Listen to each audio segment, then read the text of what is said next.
আজকে রাত 10টা 15 মিনিটে ইন্তেকাল করেছেন। ইন্না লিল্লাহি ওয়া ইন্না ইলাইহি রাজিউন। আগামীকাল ওনার নামাজে জানাজা এফডিসির মসজিদে অনুষ্ঠিত হবে। আর বাদ জোহর অনুষ্ঠিত হবে এবং ওখান থেকে আমরা চ্যানেল আইতে একটা বোধহয় একটা অনুষ্ঠান হবে। ওখান থেকে তারপরে আমরা আজিমপুর কবরস্থানে ওনাকে দাফন করব। আপনারা সবাই ওনার জন্য, ওনার রুহের মাগফিরাতের জন্য দোয়া করবেন।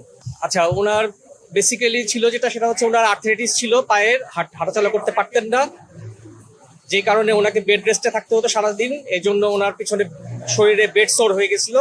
সেটা অপারেশন করার জন্য আমরা স্কয়ার হসপিটালে ভর্তি করছিলাম ওনাকে।